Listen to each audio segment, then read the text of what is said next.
கர்த்தருடைய பரிசுத்த நாமம் மகிமைப்படுவதாக. இந்த நாளில் நம்முடைய வாராந்திர வேத தியான கூடுகைக்கு வந்திருக்கிற உங்கள் அனைவரையும் கர்த்தராகிய இயேசுவின் நாமத்தினாலே வாழ்த்துகிறேன். ஒவ்வொரு வாரமும் நாம் செவ்வாய் இந்த கூடுகையை நடத்துகிறது வழக்கமாக இருந்தாலும், நாளை நியூ இயர் ஈவாக இருக்கிறதுனால ஒரு முறை மாத்திரம் ஒரு நாள் முந்தி திங்கட்கிழமை இன்றைக்கு வைத்திருக்கிறோம். அடுத்த வாரத்திலிருந்து திரும்பவும் தொடர்ந்து செவ்வாய்க்கிழமை நடைபெறும். இன்றைக்கு நாம் வழக்கம் போல் ரோமர் எழுதின நிருபத்திலிருந்து தொடர்ந்து தியானித்து கொண்டு இருக்கிறோம். ரோமர் 4வது அதிகாரம் 5வது வசனம் வரை கடந்த நாளிலே தியானித்தோம். அதில் நாம் பார்த்த முக்கியமான காரியம் என்னன்னு சொன்னால், நியாயப்பிரமாணத்தின் கிரியைகளினால் இல்லை, தேவன் அருளும் கிருபையினாலே நாம் நீதிமான் ஆக்கப்படுகிறோம் என்கிறதை குறித்து தியானித்தோம். இன்றைக்கு ரோமர் நிருபத்திலே 4வது அதிகாரம் 6, 7, 8 வசனங்களை தியானிக்கப் போகிறோம். ரோமருக்கு எழுதின நிருபம் 4வது அதிகாரம் 6 முதல் 8 வரை உள்ள வசனங்கள். அந்தப்படி கிரியைகள் இல்லாமல் தேவனாலே நீதிமான் என்று எண்ணப்படுகிற மனுஷனுடைய பாக்கியத்தை காண்பிக்கும் பொருட்டு எவர்களுடைய அக்கிரமங்கள் மன்னிக்கப்பட்டதோ, எவர்களுடைய பாவங்கள் மூடப்பட்டதோ அவர்கள் பாக்கியவான்கள். எவனுடைய பாவத்தை கர்த்தர் எண்ணாதிருக்கிறாரோ அவன் பாக்கியவான் என்று தாவீது சொல்லியிருக்கிறான். இப்போது இங்கே பவுல் சொல்லுகிற காரியம் என்னன்னு சொன்னால், தேவனாலே நீதிமான் என்று எண்ணப்படுகிற மனுஷனுடைய பாக்கியத்தை காண்பிக்கிறதுக்காக வேதத்தில் என்ன சொல்லியிருக்கணும், அதாவது சங்கீதக்காரன் தாவீது என்ன சொல்லியிருக்கிறாருன்னு சொன்னால், எவர்களுடைய அக்கிரமங்கள் மன்னிக்கப்பட்டதோ, எவர்களுடைய பாவங்கள் மூடப்பட்டதோ, எவனுடைய பாவத்தை கர்த்தர் எண்ணாதிருக்கிறாரோ அவன் பாக்கியவான். இது எங்கே வந்து சொல்லியிருக்குன்னு சொன்னால், 32வது சங்கீதத்தில் முதல் 2 வசனங்கள். இங்கே அதைத்தான் பவுல் இங்கே மேற்கோள் காண்பிக்கிறார். சங்கீதம் 32, 1, 2 வசனங்கள். எவனுடைய மீறுதல் மன்னிக்கப்பட்டதோ, எவனுடைய பாவம் மூடப்பட்டதோ அவன் பாக்கியவான். எவனுடைய அக்கிரமத்தை கர்த்தர் எண்ணாதிருக்கிறாரோ, எவனுடைய ஆவியில் கபடம் இல்லாதிருக்கிறதோ அவன் பாக்கியவான். இங்கே சில காரியங்களை நாம் கவனிக்க வேணும். மீறுதல், பாவம், அக்கிரமம் 3 காரியம் சொல்லப்பட்டிருக்குது. மீறுதல் மன்னிக்கப்பட்டது, பாவம் மூடப்பட்டது, அக்கிரமத்தை கர்த்தர் எண்ணாதிருக்கிறார். அப்போ இந்த 3 காரியங்களுக்கும் கொஞ்சம் கொஞ்சம் வித்தியாசம் இருக்குது. மீறுதல் அப்படின்னு சொன்னால் என்ன? மீறுதல் பெஷா என்கிற மூல பாஷையின் வார்த்தையில் காண்பிக்கிறது என்னன்னு சொன்னால், ஒரு மீறி மிஞ்சி போகுதல், ரிபெல்லியன், குழப்பம் உண்டாக்குறது, கலகம் உண்டாக்குகிறது. அல்லது வேறு மாதிரி சொல்ல வேண்டுமானால், டிரான்ஸ்கிரஷன், போகக்கூடாத இடத்திற்கு அத்துமீறி போகிறது. அந்த மீறி போகிறது சொல்லியிருக்கு. மீறுதல் மன்னிக்கப்பட்டதுன்னு சொன்னால் நமக்கு தெரியும், ஃபர்கிவ் பண்ணுறது. அதை அந்த மீறுதலை அவர் இல்லை என்று ஆக்கிவிடுகிறார், மன்னிக்கிறார். அடுத்தது பாவம் மூடப்பட்டது. பாவம் என்பதற்கு இருக்கிற மூல பாஷையில் உள்ள வார்த்தையினுடைய அர்த்தம், பாவம் சொல்கிறோம், குற்றம்னு சொல்லலாம், அல்லது ஒரு பாதிப்பு, செயலில் ஒரு பாதகமான செயல்னு சொல்லலாம். ஆனால் முக்கியமாக அந்த வார்த்தை காண்பிக்கிற அர்த்தம் என்னன்னு சொன்னால், தேவனோடு உள்ள பங்கை இழப்பது. பாவம் அப்படின்னு சொல்லும் பொழுது missing the bond with God, கர்த்தரோடு இருக்கிற நம்முடைய ஐக்கியத்தை இழப்பது. அதன் மூலமாக அவரிடத்திலே நமக்கு இருக்கிற ஆசீர்வாதத்தின் பங்கை இழப்பது, அல்லது அவரோடு உள்ள உறவின் பங்கை நாம் இழப்பது. அது பேர் தான் பாவம். இந்த பாவத்தை ஆண்டவர் என்ன செய்கிறார்? அவருடைய கிருபையினாலே அவர் மூடி போடுகிறார். அது இருக்கிறத பார்க்காம இருக்கிறார். அப்போது அக்கிரமம் மன்னிக்கப்பட்டது, மீறுதல் மன்னிக்கப்பட்டது, பாவம் மூடப்படுகிறது. அக்கிரமம் அப்படின்னு சொன்னால் இங்கிலீஷில் இனிக்விட்டி, டிப்ரேவிட்டி, ஃபால்ட் அப்படின்னுலாம் சொல்லப்படுகிற வார்த்தை. அந்த வார்த்தையினுடைய அக்கிரமம்னு சொன்னால், கிரமத்தை மாற்றுவது அக்கிரமம். கிரமம் சொன்னால் ஒரு ஒழுங்கின்படி நடக்கிற நடத்தை, அந்த ஒழுங்கை ஒழுங்கீனமாக மாற்றுகிறது. அந்த கிரமத்தை திரித்து விட்டால் அது அக்கிரமமாகிறது. அது வேறு வார்த்தையில் சொல்ல வேணுமா, முறைகேடு அப்படின்னு சொல்லலாம். போக வேண்டிய முறையை விட்டுட்டு கேடான ஒரு முறையிலே போகும்பொழுது அது முறைகேடு ஆகிறது. அந்த முறைகேடு வரும்பொழுது சில நேரங்களில் நாம் தவறி விடுகிறோம், முறைகேடான காரியங்களை செய்கிறோம். அப்போது ஆண்டவர் என்ன செய்கிறாராம், அதை எண்ணாதிருக்கிறார். அதை அவனுடைய அக்கிரமத்தை கர்த்தர் எண்ணாதிருக்கிறார். எண்ணாதிருக்கிறார்னா என்ன அர்த்தம்? அதை பெரிதுபடுத்துகிறது இல்லை, அதை நினைக்க மாட்டேங்கிறாரு, அதை கணக்கில் வைக்கிறது இல்லை. ஒவ்வொரு மனுஷனுடைய கிரியைகளையும் செயல்களையும் அவர் கணக்கில் வைக்கும் பொழுது சிலருடைய காரியங்களிலே மாத்திரம் என்ன செய்கிறாராம், மீறுதலை மன்னிக்கிறார், பாவத்தை மூடி போடுகிறார், அக்கிரமத்தை கணக்கில் வைக்காமல் இருக்கிறார். இது யாருக்கு அப்படின்னு சொன்னால், அடுத்த வார்த்தை சொல்லுது, எவனுடைய ஆவியில் கபடம் இல்லாமல் இருக்கிறதோ. எல்லாரும் செய்கிற பாவங்களெல்லாம் அப்படியே மன்னிச்சிட்டு இருந்தாருன்னா அப்போது யாருமே உலகத்தில் பாவத்தினால கோபாக்கினைக்கு ஆளாக வேண்டிய அவசியம் இருக்காது. இது யாருக்கு மன்னிக்கிறாருன்னு சொன்னால், யாருடைய ஆவியில் கபடம் இல்லாது இருக்கிறதோ. ஆவியிலே கபடம் இல்லாதவன், in whose spirit there is no deceit. அதாவது இருதயத்திலே ஏமாறுதல் இல்லை. அப்படி இருந்தால் அப்படி இருக்கிறவனுக்கு அவர் இந்த பாக்கியத்தை கொடுக்கிறார்.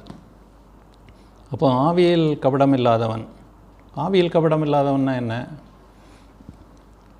உதாரணத்துக்கு ஒரு மனுஷன் பொய் சொல்லுகிறான்னு வைப்போம்.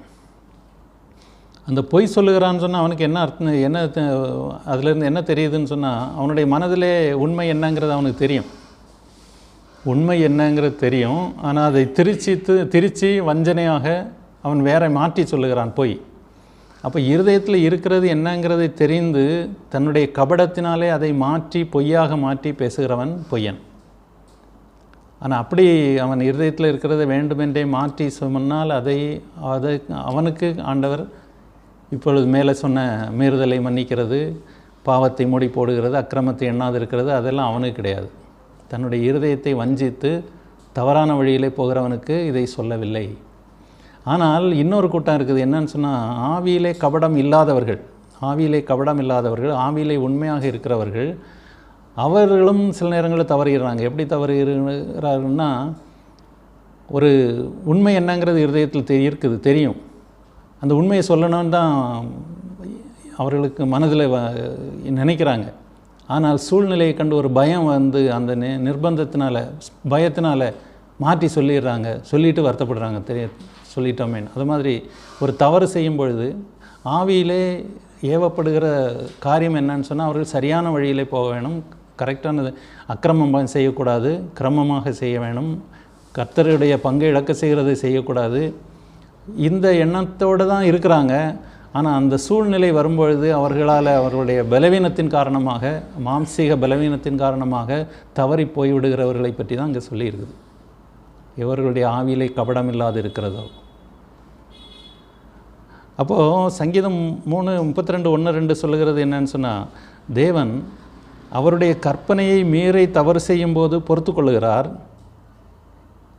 அவருடைய ஐக்கியத்தை விட்டு விலகத்தக்க காரியங்களை செய்யும்போது அதை காணாதவர் போல மூடி போடுகிறார், அவருடைய வழிகளை சரியாக அறிந்து கை கொள்ளாமல் மாம்சீகத்தினாலே பலவீனமாக தவறு செய்யும்போது அதை கவனித்துக் கொள்ளாமல் மறந்து விடுகிறார். இது யாருக்குன்னு சொன்னால், தங்கள் இருதயத்திலே தேவனை அறிந்து ஏற்றுக்கொண்டு அவருக்கு உண்மையாக இருக்க முயற்சி செய்து பலவீனத்தினாலே இயலாமல் போய் சில நேரங்களிலே தவறி விடுகிறவர்களை பற்றி சொல்லியிருக்குது. ஆவியில் கபடம் இல்லாதவனுக்கு செய்கிறார். யார் ஆவியில் கபடம் இல்லாதவன்? அதாவது யாருடைய ஆவியிலே வஞ்சக சிந்தை இல்லாது இருக்கிறானோ அவனுக்கு தான் தேவன் இப்படி இந்த காரியங்களை செய்கிறார். அப்போது ஆவியில் கபடம் இல்லாதவன் சொன்னால், தேவனோடு இசைந்திருக்கிற மனுஷனுடைய ஆவி, அப்படிப்பட்ட ஆவியுடையவன் விசுவாசத்தில் உறுதியாய் நிலைத்திருக்கிறவனாக இருப்பான். அப்படிப்பட்டவனுக்கு தான் தேவன் கிருபை அளிக்கிறார். விசுவாசம் இருக்குது, சரியாக தான் செய்யணும்னு நினைக்கிறோம், ஆனாலும் சில நேரங்களில் பலவீனத்தினால சூழ்நிலையின் தாக்கத்திலே தவறி செய்து விடுகிறோம். அந்த நேரத்தில் ஆண்டவர் நம்முடைய பாவங்களை மன்னிக்கிறார். விசுவாசத்தில் உறுதியாக நிலைத்திருக்கிறவன் தான் நீதிமானாக்கப்பட்டவன். நீதிமான் ஆக்கப்பட்டவனுக்கு தான் தேவ கிருபை கிடைக்கிறது. விசுவாசித்து ஞானஸ்நானம் பெற்று பின்மாறி போகிறவனுக்கு நிச்சயமாகவே கோபாக்கினை வரும். இந்த காலத்தில் ஒரு உபதேசம் என்னன்னு சொன்னால், ஒரு முறை ரட்சிப்பு பெற்றவர்கள் அதுக்கு பிறகு அந்த ரட்சிப்பை இழக்கிறதுக்கு வாய்ப்பே இல்லைன்னு தவறான உபதேசம். ரட்சிப்பு முடிவு வரை நிலை நிற்கிறவனுக்கு தான் ரட்சிப்பு. இடையிலே தவறி போகினால், வழி மாறி போனால், விசுவாசத்திலிருந்து பின்வாங்கி போனால் அவர்கள் ரட்சிப்பை இழப்பார்கள். அதனால தான் வசனம் சொல்லுது, முடிவு பரியந்தம் நிலை நிற்கிறவனே ரட்சிக்கப்படுவான். எபிரேய நிருபக்காரன் இதை பற்றி எழுதியிருக்கிறதை நாம் வாசிக்கலாம். எபிரேயர் 6வது அதிகாரம் 4வது வசனத்திலிருந்து வாசிப்போம். எபிரேயர் நிருபம் 6வது அதிகாரம் 4வது வசனத்திலிருந்து வாசிப்போம். ஏனெனில் ஒரு தரம் பிரகாசிப்பிக்கப்பட்டும் பரம ஈவை ருசி பார்த்தும் பரிசுத்த ஆவியை பெற்றும் தேவனுடைய நல்வார்த்தையையும் இனிவரும் உலகத்தின் பலன்களையும் ருசி பார்த்தும் மறுதலித்து போனவர்கள் தேவனுடைய குமாரனை தாங்களே மறுபடியும் சிலுவையில் அறைந்து அவமானப்படுத்துகிறபடியால் மனம் திரும்புகிறதற்கு ஏதுவாய் அவர்களை மறுபடியும் புதுப்பிக்கிறது கூடாத காரியம். எப்படியெனில் தன்மேல் அடிக்கடி பெய்கிற மழையை குடித்து தன்னிடத்தில் பயிரிடுகிறவர்களுக்கு ஏற்ற பயிரை முளைப்பிக்கும் நிலமானது தேவனால் ஆசீர்வாதம் பெறும்.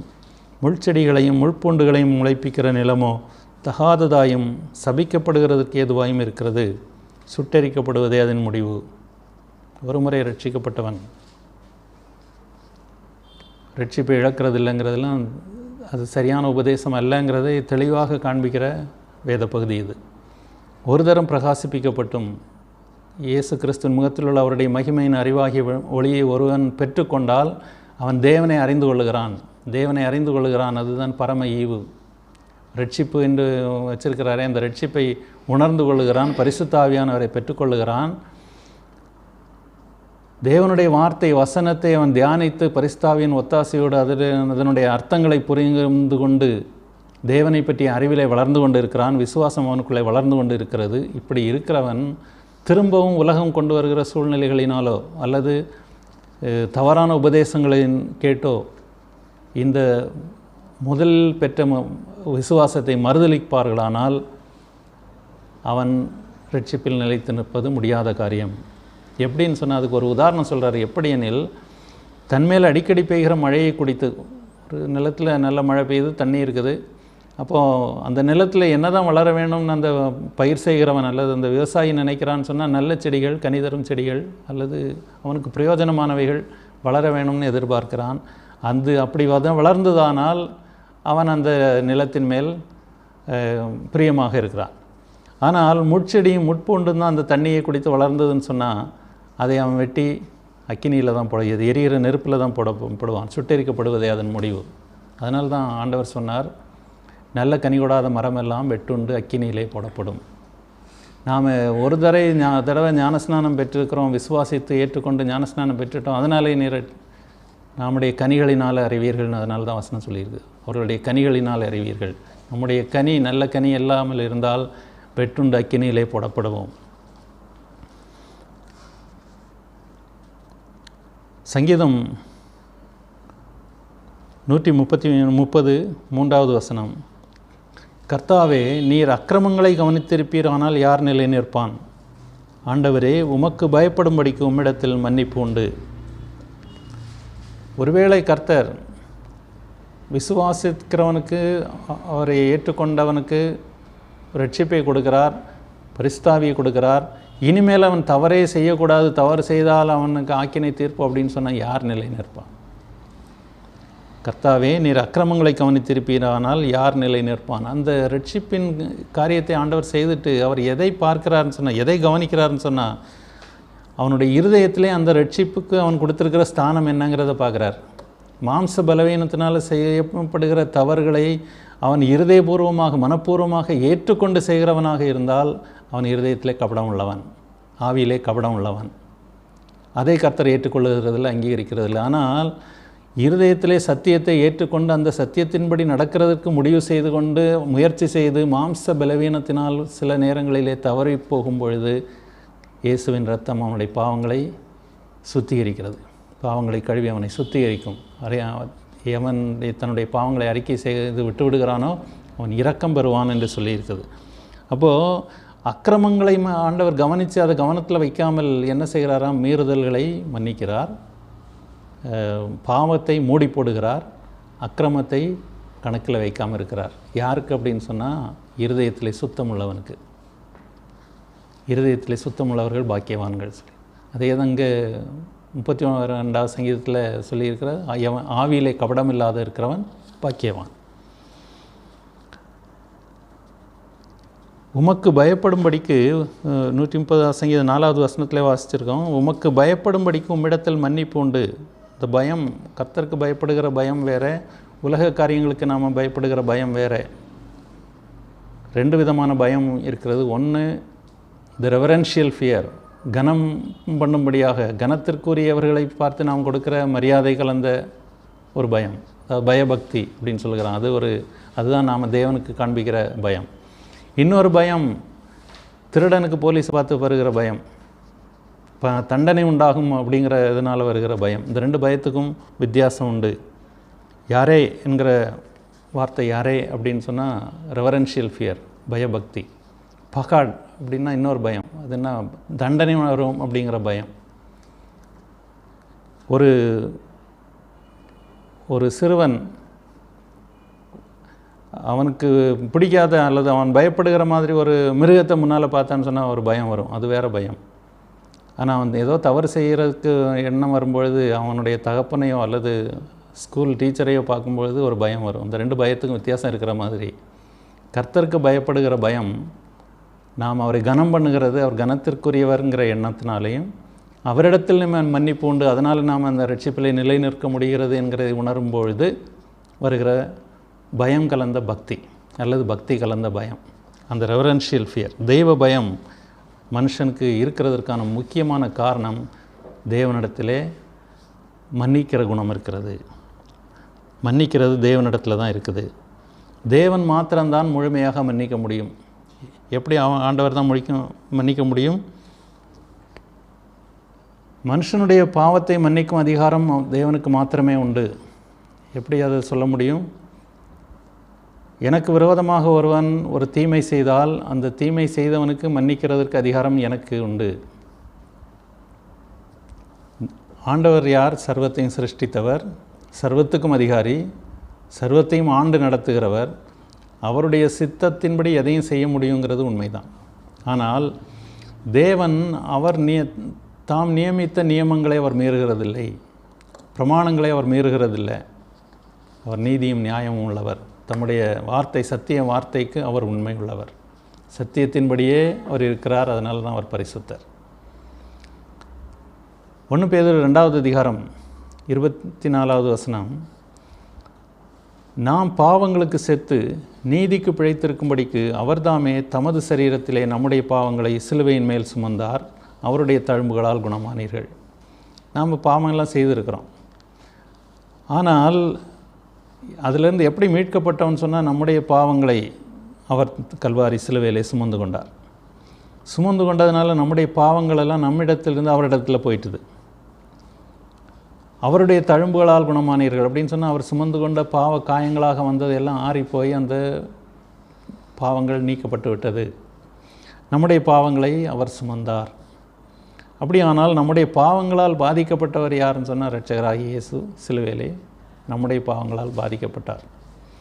அப்போ பாதிக்கப்பட்டவர்களுக்கு பாதிப்பை உண்டாக்கினவரை மன்னிக்கிறதுக்கான அதிகாரம் அவருக்கு தான் முக்கியமாக இருக்குது. நாம் உலக நடைமுறைப்படி பார்த்தாலும் பாதிக்கப்பட்டவர்கள் தான் பாதித்தவரை மன்னிக்க முடியும். கிறிஸ்து இயேசு நம்மால் பாதிக்கப்பட்டார், நம்மால் உண்டான பாதிப்பு, நம்முடைய பாவங்களை எல்லாம் அவர் சுமந்தார். அப்போ அந்த பாவம் அவரை காயப்படுத்தினது, அதனால் அவருக்கு மன்னிக்கிற அதிகாரம் உண்டு. ஏசாயாவின் புஸ்தகம் 53வது அதிகாரம் 5வது வசனத்திலே வாசிக்கிறோம். ஏசாயா 53:5, நம்முடைய மீறுதல்களின் நிமித்தம் அவர் காயப்பட்டு நம்முடைய அக்கிரமங்களின் நிமித்தம் அவர் நொறுக்கப்பட்டார், நமக்கு சமாதானத்தை உண்டு பண்ணும் ஆக்கினை அவர் மேல் வந்தது, அவருடைய தழும்புகளால் குணமாகிறோம். அதனால் நம்முடைய மீறுதல்கள் நிமித்தம் தான் அவர் காயப்பட்டார். ஒருவேளை நாம் பாவம் செய்யாமல் இருந்திருந்தோமானால் அவர் இந்த சிலுவை மரணத்துக்கு வர வேண்டி இருந்திருக்காது. நம்முடைய அக்கிரமங்களின் நிமித்தம் அவர் நொறுக்கப்பட்டார். எந்த மனுஷனாலும் தாங்க முடியாத அளவுக்கான டார்ச்சர் அவர் மேலே சுமத்தப்பட்டது. எந்த மனுஷனாலும் அதை வேற உயிரோடு இருந்திருக்க மாட்டான். அவருக்கு பட்ட பாடுகளை வேறு எந்த ஒரு மனுஷன் மேலே சுமத்தி இருந்தாலும் அவன் உயிரோடு இருந்திருக்க மாட்டான். ஆனால் தேவகுமாரன் அதையெல்லாம் சகித்தார். அவர் தாமே தம்முடைய சரீரத்திலே நம்முடைய பாவங்களை சிலுவையின் மேல் சுமந்தார். அதனால் அவர் நம்முடைய பாவங்களை சுமந்து தீர்த்ததுனால தான் நமக்கு மன்னிப்பு வந்திருக்குது. அப்போ அந்த மன்னிப்பு எங்கேருந்து வந்ததுன்னா அவரிடத்துலேருந்து தான் வந்தது. அவருடைய மன்னிப்பு நமக்கு அவைலபிளாக இருக்கிறது. நம்முடைய மீறுதல்களின் நிமித்தம் நாம் காயப்படுகிறதுக்கு பதில் அவர் காயப்பட்டு, நம்முடைய அக்கிரமங்களின் நிமித்தம் நாம் நொறுக்கப்படுகிறதுக்கு பதில் அவர் நொறுக்கப்பட்டு, நமக்கு சமாதானத்தை உண்டு பண்ணும் ஆக்கினை அவர் மேல் வந்தது. அதனால தான் அவர் பாவங்களை மன்னிக்கத்தக்கவர். ஆனால் இன்னொரு காரியம் நாம் பார்த்தா, ஒரு மனுஷன் பாவம் அல்லது அக்கிரமம் அல்லது மீறுதல் செய்யும்போது அவன் தேவனுக்கு விரோதமாக மட்டும் செய்யலை, மனுஷனுக்கு விரோதமாகவும் செய்கிறான். மனுஷனுக்கு விரோதமாக பாவம் செய்யும் பொழுது மனுஷனுக்கும் தீங்கு செய்கிறான். அதனால் உதாரணமாக தாவீது பத்சேபாளோட பாவம் நடந்தது, முடிஞ்சது. அதுக்கு பிறகு நாத்தான் தீர்க்கதரிசி வந்து தாவீதிடத்தில் சொல்லும் பொழுது என்ன சொல்கிறாருன்னா,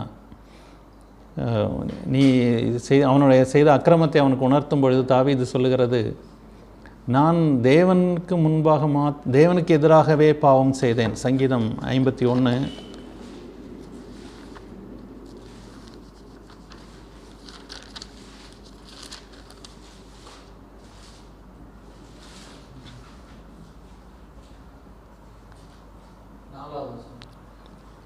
4வது வசனம், 3-4 வசனங்கள். என் மீறுதல்களை நான் அறிந்திருக்கிறேன், என் பாவம் எப்பொழுதும் எனக்கு முன்பாக இருக்கிறது. தேவரீர் ஒருவருக்கே விரோதமாக நான் பாவம் செய்து உமது கண்களுக்கு முன்பாக பொல்லாங்கானதை நடப்பித்தேன் அப்படின்னு சொல்கிறார். இப்போது மனுஷனுக்கு விரோதமாக, பத்சேபாளுக்கு விரோதமாக பாவம் செய்திருக்கிறான். அவனுடைய புருஷன் உரியாவுக்கு விரோதமாக பாவம் செய்திருக்கான், அவனை கொலை செய்திருக்கிறான். இப்போது தேவன் மன்னிக்கிறார். இந்த மனுஷன் மன்னிக்க வேண்டாமா? மனுஷன் மன்னிக்க வேண்டாமா? அப்போ நாம் ஒருத்தருக்கு, ஒரு மனுஷனுக்கு விரோதமாக பாவம் செய்தால் அந்த மனுஷன் நம்மை மன்னிக்க வேண்டாமா? வேணும். அதனால தான் மத்தேயு சுவிசேஷம் 6வது அதிகாரம் 15வது வசனத்தில் வாசிக்கிறோம், மனுஷருடைய தப்பிதங்களை நீங்கள் அவர்களுக்கு மன்னியாதிருந்தால் உங்கள் பிதா உங்கள் தப்பிதங்களையும் மன்னியாதிருப்பார். இந்த வசனம் நாம் ரொம்ப அதிகமாக கவனிக்காமல் விட்டுவிடுகிற ஒரு வசனம். ஆனால் இது மிகவும் முக்கியமான ஒரு வசனம். நம்முடைய கிறிஸ்தவ வாழ்க்கையை அதிகமாக குலைக்கிறது இந்த காரியம்தான். மன்னிக்கிறதுக்கு நாம் தயாராகிறதில்லை. பல நேரங்கள் நாம் என்ன சொல்கிறோன்னா, அவர் செய்த தீமை, எனக்கு செய்த தீமை எவ்வளவு பெருசு, அதை நாம் எப்படி மறக்க முடியும்? மன்னிக்கலன்னு சொன்னால் நமக்கு மன்னிப்பு இல்லை.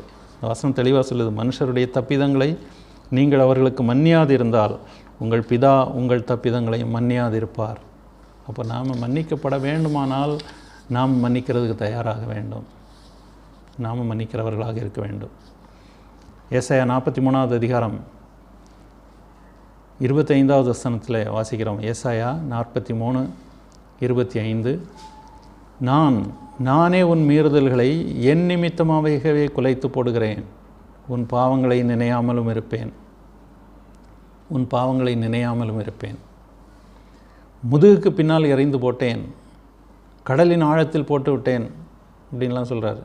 ஏசாயா 38:17, ஏசாயா 38:17, இதோ சமாதானத்துக்கு பதிலாக மகா கசப்பு வந்திருந்தது. தேவரீரோ என் ஆத்மாவை நேசித்து என் ஆத்மாவை நேசித்து அழிவின் குழிக்கு விலக்கினீர், என் பாவங்களை எல்லாம் உமது முதுகுக்கு பின்னாக எறிந்து விட்டீர். இப்போ இங்கே என்ன சொல்லியிருக்குது? சமாதானத்துக்கு பதிலாக மகா கசப்பு வந்திருந்தது. தேவரீரோ என் ஆத்மாவை நேசித்து அழிவின் குழிக்கு விலக்கினீர். ஆத்மாவை நேசித்ததற்கு காரணம் என்னன்னு சொன்னால், நான் மனம் மாறி கர்த்தரை நோக்கி வந்திருக்கிறேன், வந்து என்னுடைய ஆவியின் கபடத்தை நான் விட்டுவிடுறதுக்கு தயாராக இருக்கிறேன். அதனால் என் ஆத்மாவை நேசித்து அழிவின் குழிக்கு விலக்கினீர், என் பாவங்களையெல்லாம் உமது முதுகுக்கு பின்னாக எறிந்து போட்டீர். மீகாவின் புஸ்தகம் 7வது அதிகாரம்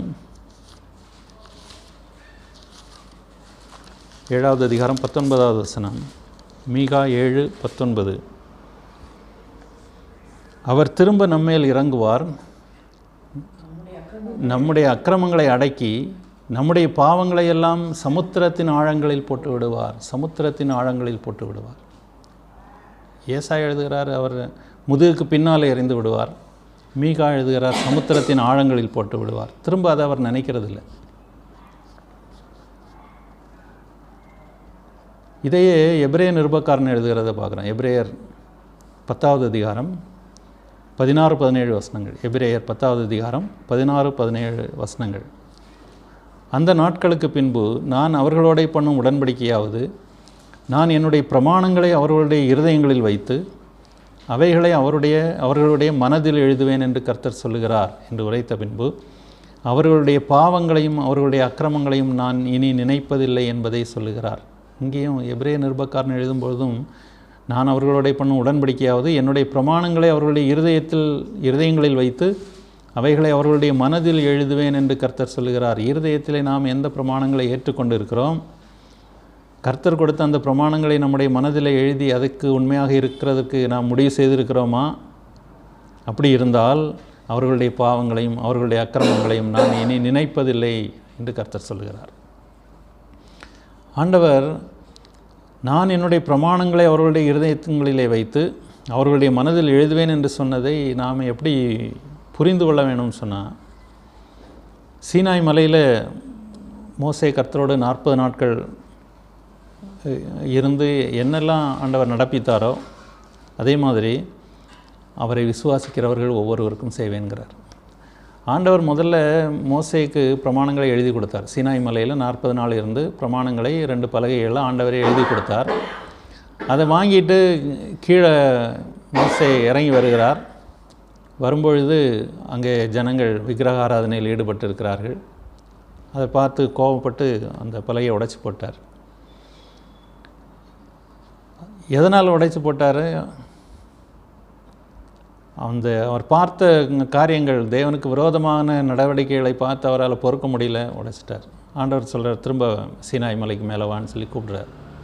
கூப்பிட்டு 40 நாள் இருக்கும்பொழுது அப்போ என்ன செய்கிறார்னா, தேவன் அவருக்கு கற்பலகையில் எழுதி கொடுக்கல, அதனுடைய விளக்கங்களை எல்லாம் சொல்லி அவருடைய மனதில் எழுதுகிறார். மோசையுடைய மனதில் எழுதுகிறார். இருதயங்களிலே அவரை புரிந்து கொள்ள வைத்து மனதில் எழுதுகிறார். எழுதின பிறகு அதை மோசே பலகையில் எழுதுகிறார். அப்போது பிரதானமாக எழுதப்பட்டது என்னன்னு சொன்னால், மோசையினுடைய இருதயத்திலும் மனதிலும் ஆண்டவர் பிரமாணங்களை எழுதினார். அந்த எழுதப்பட்ட பிரமாணங்களிலிருந்து மோசே பகுத்து பலகையில் எழுதினார். எழுதிட்டு இது யாத்திராகமம் 34வது அதிகாரத்தில் உள்ள வசனங்களை விவரிக்கப்பட்டிருக்கிறது பார்க்கலாம். இப்போ எபிரேயர் 10:16 எழுதப்பட்டுள்ள அந்த உடன்படிக்கையும் மோசையோட பண்ணின உடன்படிக்கையும் ஒரே உடன்படிக்கை தான். இப்போ யாத்திராகமம் 34வது அதிகாரம் பார்க்கணும். யாத்திராகமம் 34வது அதிகாரம் 10வது வசனம். இதோ நான் ஒரு உடன்படிக்கை பண்ணுகிறேன், பூமி எங்கும் எந்த ஜாதிகளினிடத்திலும் செய்யப்படாத அதிசயங்களை உன் ஜனங்கள் எல்லாருக்கும் முன்பாகவும் செய்வேன். உன்னோட கூட இருக்கிற ஜனங்கள் எல்லாரும் கர்த்தருடைய செய்கையை காண்பார்கள். உன்னோட கூட இருந்து நான் செய்யும் காரியம் பயங்கரமாக இருக்கும் அப்படின்னு சொன்னார். அப்புறம் ஆண்டவரை பற்றியெல்லாம் சொல்லிட்டு 14வது வசனத்தில் சொல்லியிருக்கிறாரு, கர்த்தருடைய நாமம் எரிச்சல் உள்ளவர் என்பது, அவர் எரிச்சல் உள்ள தேவனை, ஆகையால் அந்நிய தேவனை நீ பணிந்து கொள்ள வேண்டாம். 17வது வசனத்தில் பார்க்குறோம், வார்ப்பிக்கப்பட்ட தெய்வங்களை உங்களுக்கு உண்டாக்க வேண்டாம். 21வது வசனத்தில் பார்க்குறோம், ஓய்வு நாள் பிரமாணத்தை பற்றி சொல்கிறார். 6 நாள் வேலை செய்து 7ஆம் நாளிலே ஓய்ந்திருப்பாயாக, விதைப்பு காலத்திலும் அறுப்பு காலத்திலும் ஓய்ந்திருப்பாயாக.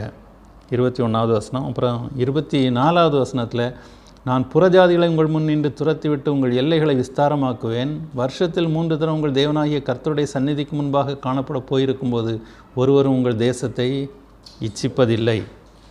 அப்புறம் 28வது வசனத்தில், அங்கே அவன் அப்பம் புசியாமலும் தண்ணீர் குடியாமலும் இரவும் பகலும் 40 நாள் கர்த்தரோடே இருந்தான். அவன் 10 கற்பனைகளின் உடன்படிக்கையின் வார்த்தைகளை பலகையில் எழுதினான். யார் எழுதினார்? மோசே தான் எழுதினான். அதற்கு முன்னால் அவன் எழுத வேண்டுமானால் அது அவனுடைய மனதில் இருக்க வேண்டும். மனதிலே கர்த்தர் எழுதினார். 40 நாள் அவனோடு பேசி பேசி எழுதினார். 29வது வசனத்தில் சொல்லியிருக்கு, மோசே சாட்சி பலகைகள் 2ஐயும் தன் கையில் எடுத்துக்கொண்டு சீனாய் மலையிலிருந்து இறங்குகிற போது தன்னோடே அவர் பேசினதினாலே தன் முகம் பிரகாசித்திருப்பதை அவன் அறியாதிருந்தான். அப்போ அவர் பேசினது என்ன பேசினார்னு சொன்னால், அவனுடைய முகம் பிரகாசிக்கத்தக்கதாக ஏதோ பேசியிருக்கிறார். முகம் எதனால் பிரகாசிக்குமா? பிரசங்கின் புஸ்தகம் 8வது அதிகாரம் 1வது வசனத்தில் வாசிக்கிறோம், இருதயத்தின் ஞானம் முகத்தை பிரகாசிக்க பண்ணும். அப்போ அவனுடைய இருதயத்திலே ஞானம் வந்தது. ஞானம் எங்கேருந்து வந்தது? இயேசு கிறிஸ்துவின் முகத்தில் உள்ள அவருடைய மகிமையின் அறிவாகிய ஒளியை அவன் மீது, மோசே மீது ஆண்டவர் அந்த 40 நாளும் பேசி பேசி பிரகாசிக்க பண்ணினார். கர்த்தருடைய வார்த்தையை, அதனுடைய விளக்கங்களை சொல்லி அவனுடைய இருதயத்தை பிரகாசிக்க பண்ணினார். அப்போ அந்த இருதயத்தில் ஞானம் வந்த பொழுது அவனுடைய முகம் பிரகாசித்தது. ஆனால் அது அவனுக்கே தெரியல. அடுத்த வசனம் யாத்ரா 34:30, ஆரோனும் இஸ்ரவேல் புத்திரர் எல்லாரும் மோசேயை பார்க்கும்போது அவன் முகம் பிரகாசித்திருப்பதைக் கண்டு அவன் சமீபத்தில் சேர பயந்தார்கள். மோசேயின் முகப்பிரகாசம் எதனால் வந்தது? மனுஷனுடைய ஞானம் அவன் முகத்தை பிரகாசிக்க பண்ணுன்னு சொல்லியிருக்கிறபடி ஞானத்தை பெற்றுக்கொண்டான். எந்த ஞானம்? தேவ ஞானம். தேவன் யார், அவர் எப்படிப்பட்டவர், அவருடைய குணாதிசயங்கள் என்ன, அவர் மனுஷனுக்கு மீது என்ன நீதி நியாயங்களை கற்பிக்கிறார், மனுஷன் நடந்து கொள்ள வேண்டிய விதம் என்ன என்பதையெல்லாம் புரிந்து கொள்ளத்தக்க ஞானத்தை மோசேயினுடைய உள்ளத்திலே ஆண்டவர் வைத்தார், இருதயத்திலே வைத்தார். தன்னுடைய கர்த்தர் பேசினதுனாலே தன் முகம் பிரகாசித்திருக்கிறதை அவன் அறியாதிருந்தான் சொல்லி. அதாவது அவனுடைய முகப்பிரகாசம் உண்டானதற்கு காரணம் கர்த்தர் பேசின வார்த்தைகள். பேசின வார்த்தைகள் எங்கே போச்சுன்னு சொன்னால் அவனுடைய இருதயத்துக்கு போயிடுச்சு. அதனால தான் அந்த இருதயத்தில் இருந்த அவனுடைய ஞானம் அவனுடைய முகத்தை பிரகாசிக்க பண்ணினது. இதே தான் சங்கீதம் 119வது சங்கீதம் 135வது வசனத்தில் வாசிக்கிறோம். உமது அடியான் மேல் உமது முகத்தை பிரகாசிக்க பண்ணி உமது பிரமாணங்களை எனக்கு போதியும். உமது அடியான் மேல் உமது முகத்தை பிரகாசிக்க பண்ணி உமது பிரமாணங்களை எனக்கு போதியும். கர்த்தருடைய பிரமாணங்களை நாம் அறிந்து கொள்ள வேண்டுமானால் கர்த்தர் தம்முடைய முகத்தை நம்மேல் பிரகாசிக்க பண்ண வேண்டும். கர்த்தருடைய முகத்தை நம்மேல் அவர் பிரகாசிக்க பண்ண வேண்டுமானால் நாம் கர்த்தருடைய முகத்தோடு நம்முடைய முகம் சேர்ந்திருக்கும்படி இருக்க வேண்டும். அப்படின்னா என்ன?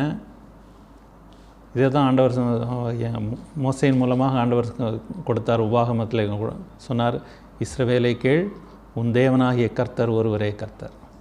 அதாவது அவருடைய சமூகத்திற்கு போகும்பொழுது உனக்கு முன்பாக இன்னொரு தேவன் வர வேண்டாம், இன்னொரு முக்கியமான ஒன்று வர வேண்டாம். கர்த்தருடைய முகம்தான் உனக்கு முன்னால் இருக்கணும். எப்போவும் கர்த்தருடைய முகம்தான் உனக்கு முன்னால் இருக்கணும்.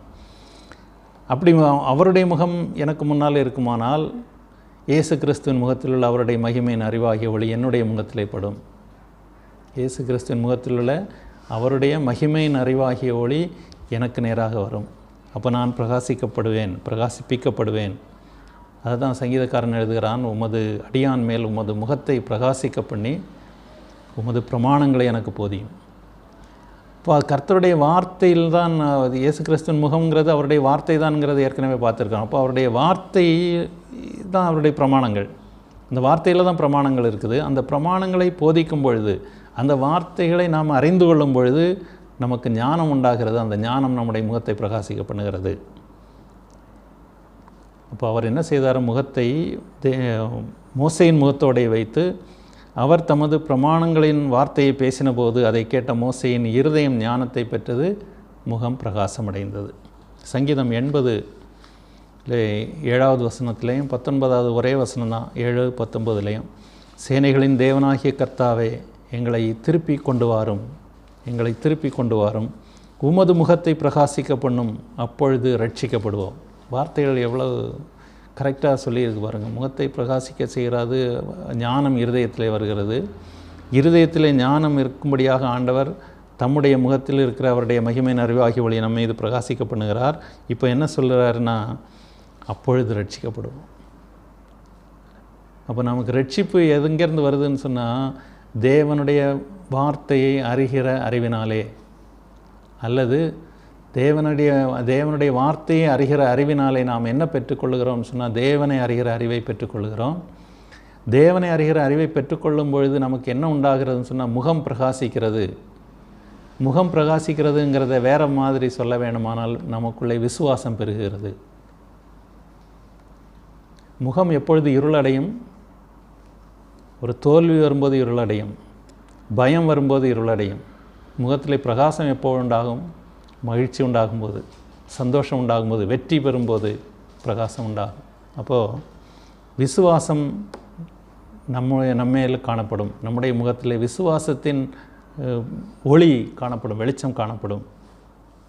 சேனைகளின் தேவனாகிய கர்த்தாவே, எங்களை திருப்பி கொண்டு வரும், உமது முகத்தை எங்கள் மேல் பிரகாசிக்க பண்ணும், அப்பொழுது ரட்சிக்கப்படுவோம். இதுதான் பவுல் கொரிந்தியருக்கு எழுதியிருக்கிறார். 2 கொரிந்தியர் 4:6 வசனங்களில் நமக்கு தெரிந்த வசனம். தேவனுடைய சாயலாக இருக்கிற கிறிஸ்துவின் மகிமையான சுவிசேஷத்தின் ஒளி அவிசுவாசிகளாகியவர்களுக்கு பிரகாசமாக இராதபடி பிரபஞ்சத்தின் தேவனானவன் அவர்களுடைய மனதை குருடாக்கினான். அதாவது தேவனுடைய சாயலாக இருக்கிற கிறிஸ்துவின் மகிமையான சுவிசேஷத்தின் ஒளி, அந்த வெளிச்சம் அவிசுவாசிகளாகி அவர்களுக்கு பிரகாசமாக இராதபடி இப்பிரபஞ்சத்தின் தேவன் அவர்களுடைய முகத்தை ஒன்றும் செய்யலை, அவர்கள் மனதை குருடாக்கினான். மனதிலே பிரமாணங்கள் சரியாக பதியவில்லை. ஞானம் இருதயத்தில் ஞானம் உண்டாகவில்லை. ஏன் உண்டாகவில்லைன்னு சொன்னால், அவர் பேசின வார்த்தைகள், அந்த வார்த்தையினுடைய முழு அர்த்தம், அந்த வார்த்தையின் அறிவு மனதிற்கு போகவில்லை. தேவனுடைய சாயலாக இருக்கிற கிறிஸ்துவின் மகிமையான சுவிசேஷத்தின் ஒளி அவிசுவாசிகளாகி அவிசுவாசிக்கிறவர்களுக்கு பிரகாசமாக இராதபடி. அப்படியானால் அவிசுவாசிகளாக இருக்கிற ஒருவனுக்கு கர்த்தருடைய வார்த்தையின் பிரகாசம் உண்டாகுமானால் அவன் ஞானத்தை அடைந்து விசுவாசத்துக்குள்ளே வந்துடுவான், அவன் விசுவாசிப்பான்.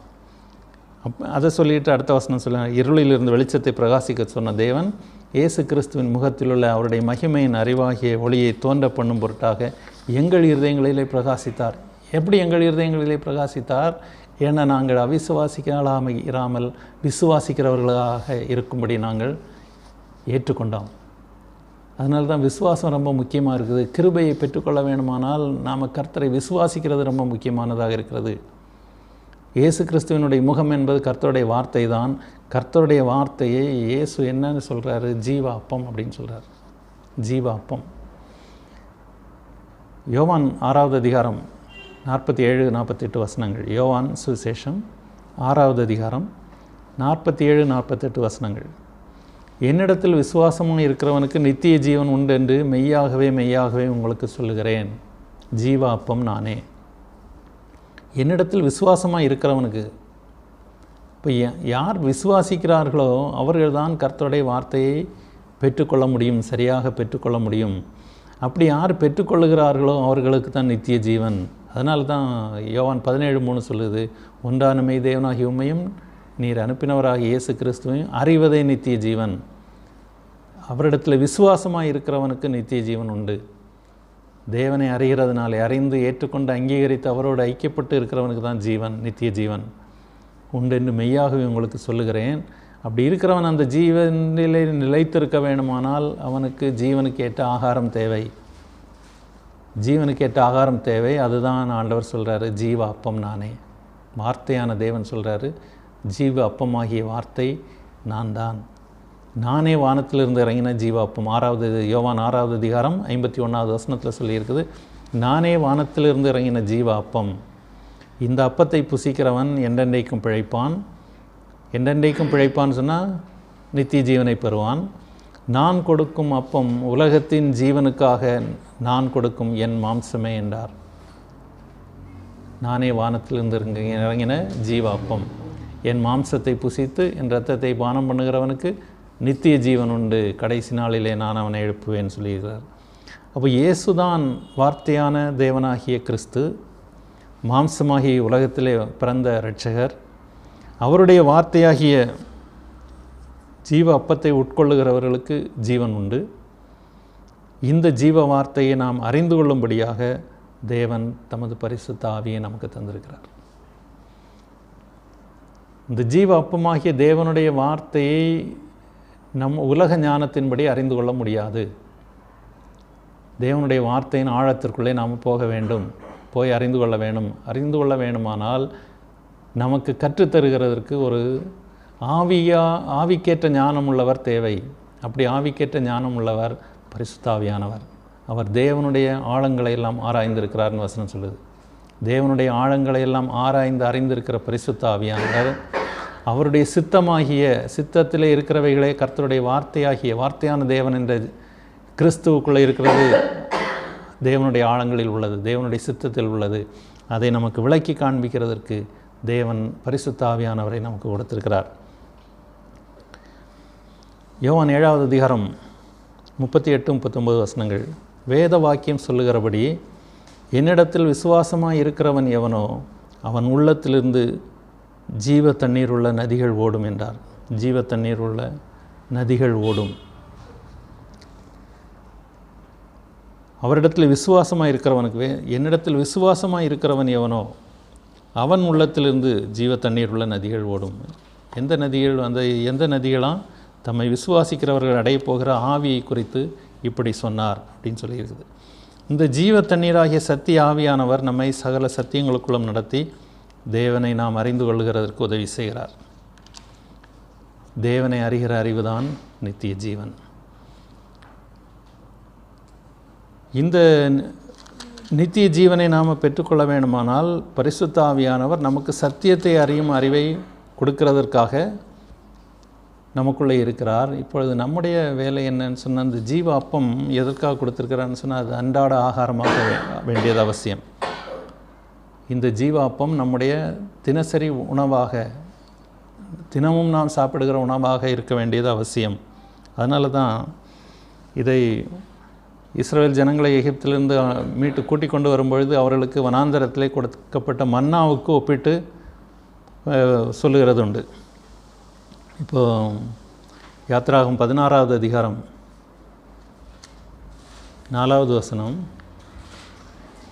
அப்பொழுது கர்த்தர் மோசேயை நோக்கி, நான் உங்களுக்கு வானத்திலிருந்து அப்பம் வர்ஷிக்க பண்ணுவேன். ஜனங்கள் போய் ஒவ்வொரு நாளுக்கு வேண்டியதை ஒவ்வொரு நாளிலும் சேர்த்து கொள்ள வேண்டும். அதனால் அவர்கள் என் நியாயப்பிரமாணத்தின்படி நடப்பார்களோ நடக்க மாட்டார்களோ என்று அவர்களை சோதிப்பேன்.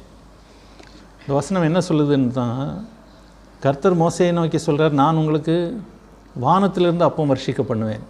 இங்கே இயேசு என்ன சொன்னார்? யோவான் சுவிசேஷத்தில், நானே வானத்திலிருந்து இறங்கின ஜீவாப்பம். வானத்திலிருந்து அப்பம் வர்ஷிக்க பண்ணுவேன். இங்கே வானத்திலிருந்து இறங்கின ஜீவாப்பம் நானே. இந்த அப்பத்தை புசிக்கிறவன் என்றென்றைக்கும் பிழைப்பான். அங்கே மன்னா கொடுத்தாரு, அந்த அப்பத்தை ஒவ்வொரு நாளுக்கு வேண்டியதை ஒவ்வொரு நாளும் போய் எடுக்க வேணும். அப்பம் வர்ஷிக்க பண்ணுவேன். ஜனங்கள் போய் ஒவ்வொரு நாளுக்கு வேண்டியதை ஒவ்வொரு நாளிலும் சேர்த்து கொள்ள வேண்டும். இன்றைக்கு எதை சேர்த்தார்களோ அது இன்றைக்கு ஆகாரம், நாளைக்கு எதை சேர்ப்பார்களோ அது நாளைக்கு ஆகாரம். ஆனால் அங்கே அந்த வசனத்தை சொல்லும் பொழுது ஒவ்வொரு நாளுக்கு வேண்டியதை ஒவ்வொரு நாளிலும் சேர்த்து கொள்ள வேண்டும் அப்படிங்கிறது சொல்லும் பொழுது ஆண்டவர் என்ன சொல்கிறார்னா, ஜீவ அப்பமாகிய கர்த்தருடைய வார்த்தையை ஒவ்வொரு நாளிலும் நீங்கள் சேர்த்து கொள்ள வேண்டும், ஒவ்வொரு நாளிலும் அதை புசிக்க வேண்டும். அதனால தான் பரிசுத்த ஆவியானவரை நமக்குள்ளேயே கொடுத்து வைத்திருக்கிறார்.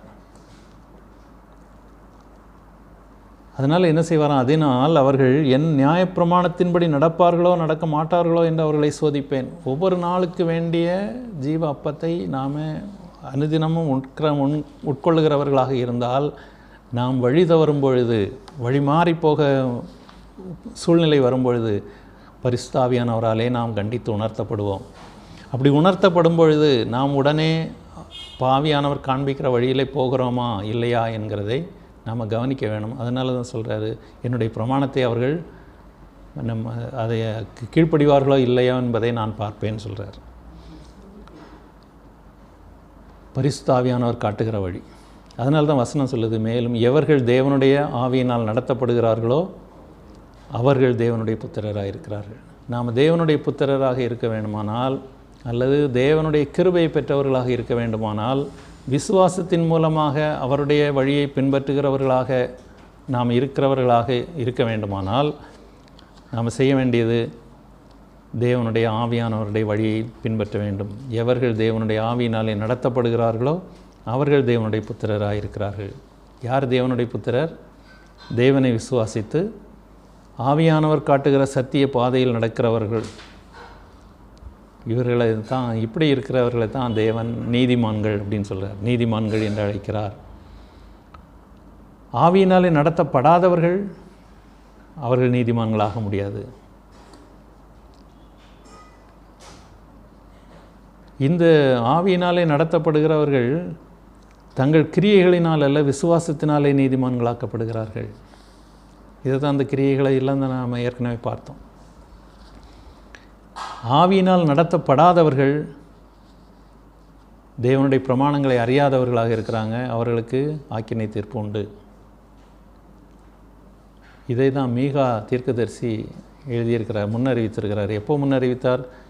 அவருக்கு கிறிஸ்துவுக்கு முன் கிட்டத்தட்ட 700 வருஷங்களுக்கு முன்னால் வாழ்ந்த மீகா தீர்க்கதரிசி எழுதியிருக்கிறார். மீகா 7வது அதிகாரம் 18-19 வசனம். தமது சுதந்திரத்தில் மீதியானவர்களுடைய அக்கிரமத்தை பொறுத்து மீறுதலை மன்னிக்கிற தேவரீருக்கு ஒப்பான தேவன் யார்? அவர் கிருபை செய்ய விரும்புகிறபடியால் அவர் என்றென்றைக்கும் கோபம் வையார். ஒரு அற்புதமான ஒரு வசனம். தேவன் ஏன் கோபம் வைக்க மாட்டாராம்? அவர் கிருபை செய்ய விரும்புகிறார். யாரெல்லாம் அவரை விசுவாசிக்கிறார்களோ, அவரை ஏற்றுக்கொள்ளுகிறார்களோ அவர்களுக்கு தம்முடைய கிருபையை அருள அவர் விரும்புகிறார். கிருபை விரும்புகிறபடியால் அவர் என்றென்றைக்கும் கோபம் வையார். நாம் நீதிமான்கள் ஆகிட்டோங்கிறதுனால கிருபை இல்லை, அவர் கிருபை செய்ய விரும்புகிறதுனால. ஆனால் அந்த கிருபையை நாம் பெற்றுக்கொள்ள வேண்டுமானால் விசுவாசிக்க வேண்டியிருக்கு. விசுவாசத்தினால தான் கிருபையை பெற்றுக்கொள்ள முடியும். அவர் திரும்ப நம்மேல் இறங்குவார், நம்முடைய அக்கிரமங்களை அடக்கி நம்முடைய பாவங்களை எல்லாம் சமுத்திரத்தின் ஆழங்களில் போட்டு விடுவார். சமுத்திரத்தின் ஆழங்களில், டீப் சி போட்டு விடுவார். சமுத்திரத்தின் ஆழங்களில் போட்டு விடுவார். Never to lift up again. திரும்ப அதை பற்றி அதை நினைக்க மாட்டார். திரும்ப அதை ஒருபொழுதும் அவர் ஞாபகம் கொள்வதில்லை. இப்படி தேவன் செய்கிறதுக்கு காரணம் என்ன? அவர் கிருபை செய்ய விரும்புகிற தேவன். அவர் நம் மீது கிருபை உள்ள தேவன். கிருபையை பெற்றுக்கொள்கிறதற்கான தகுதி நமக்கு வேணும். என்ன தகுதி? விசுவாசம். அல்லேலூயா. இவ்விதமாக கர்த்தரை நாம் விசுவாசிப்போம், அவர் நம்மை ஆசீர்வதிப்பார். நம்முடைய ஆவியிலே கபடம் இல்லாமல் இருக்க வேண்டும். ஆவியிலே கபடம் இல்லாமல் இருக்க வேண்டுமானால் நாம் ஆவியானவர் காட்டுகிற வழியிலே நடக்க வேண்டும். ஆவியானவருடைய வழியிலே நாம் நடக்க வேண்டுமானால் அன்றாடம் ஜீவாப்பமாகிய கர்த்தருடைய வார்த்தையை புசிக்க வேண்டும். அன்றாடம் கர்த்தருடைய வார்த்தையை புசிக்க வேண்டுமானால் நாம் நம்முடைய வாழ்க்கையின் தினசரி வேலையாக நாம் வைக்க வேண்டும். ஒவ்வொரு நாளுக்கு வேண்டிய ஆகாரத்தை ஒவ்வொரு நாளும் நாம் உண்ண வேண்டும். இப்படி நாம் செய்வோமானால் கர்த்தர் நம்மை ஆசீர்வதிக்க உண்மையுள்ளவராக இருக்கிறார். அவருடைய கிருபை என்றும் உள்ளது. ஆமென். ஜெபிப்போம். நல்ல தேவனே, நாங்கள் உமக்கு நன்றி செலுத்துகிறோம், உம்மை ஸ்தோத்திரிக்கிறோம். இந்த நாளிலும் நீர் எங்களோடு பேசின வார்த்தைகளுக்காக நன்றி சொல்கிறோம். நீர் எங்களுக்கு காண்பித்த சத்திய வெளிப்பாடுகளுக்காக உமக்கு நன்றி செலுத்துகிறோம். உம்முடைய வார்த்தையாகிய ஜீவ அப்பத்தை எங்களுக்கு இன்று நீர் கொடுத்திருக்கிறீர், அதற்காய் ஸ்தோத்திரம். இந்த வார்த்தை காண்பிக்கிற வழியிலே நாங்கள் எந்த நாளிலும் நடக்கிறவர்களாகவும், எங்கள் இருதயங்களிலே அவற்றை பாதுகாத்து வைக்கிறவர்களாகவும், அந்த இருதயத்திலே நீர் எழுதியிருக்கிற இந்த பிரமாணங்களை நாங்கள் உண்மையாக சத்தியத்தின்படி காத்துக்கொள்ளவும் நீர் எங்களுக்கு கிருபை தருவீராக. நீர் அப்படியே செய்கிறபடியால் உமக்கு நன்றி செலுத்துகிறோம். உம்முடைய நாமம் மகிமைப்படுவதாக. இயேசுவின் நாமத்தில் ஜெபிக்கிறோம் நல்ல பிதாவே, ஆமென். என் ஆத்துமாவே கர்த்தரை ஸ்தோத்திரி, முழு உள்ளமையோட பரிசுத்த நாமத்தை ஸ்தோத்திரி. என் ஆத்துமாவே கர்த்தரை ஸ்தோத்திரி, கர்த்தர் செய்த சகல உபகாரங்களை மறவாதே. ஆமென், ஆமென். Praise the Lord.